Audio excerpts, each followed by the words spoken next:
Hello everyone, today recipe వచ్చి simple and టేస్టీగా prepare చేసుకుని ప్రాన్స్ దమ్ బిర్యానీ ఎలా ప్రిపేర్ చేయాలో చూద్దాం. ముందుగా తిక్బొట్టుకున్న పాన్లోని కుక్కర్ గిన్నెలో కానీ ఆయిల్ వేసుకుని ఫ్రైడ్ ఆనియన్స్ ప్రిపేర్ చేసుకోవాలి. తర్వాత మసాలా దినుసులు అలానే కడిగి శుభ్రం చేసుకున్న రొయ్యలు వేసుకొని చిన్నగా ముక్కల కింద కట్ చేసుకున్న టమాటా కూడా వేసుకుని ఇదంతా మిక్స్ చేసుకుని మూత పెట్టుకుని సిమ్ ఫ్లేమ్లో కుక్ చేసుకోవాలి.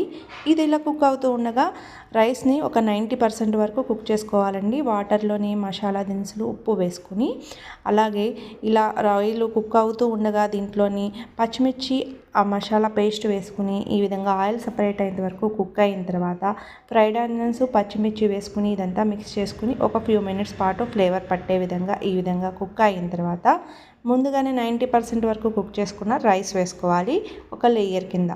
పైన బ్రౌన్ ఆనియన్స్ అలానే మళ్ళీ రైస్, బ్రౌన్ ఆనియన్స్ అలానే పైన కలర్ వాటర్ ముందుగానే కుక్ చేసి పెట్టుకున్న గుడ్లు వేసుకుని చివరగా కొత్తిమీర వేసుకుని ఒక 20 మినిట్స్ పాటు సిమ్ ఫ్లేమ్లోని దమ్మించుకోవాలి. విజిల్ పెట్టుకోవద్దండి. ఫైనల్గా రెడీ అయిపోయింది ప్రాన్స్ దమ్ బిర్యానీ. చాలా రుచిగా ఉంటుంది. Please like and subscribe.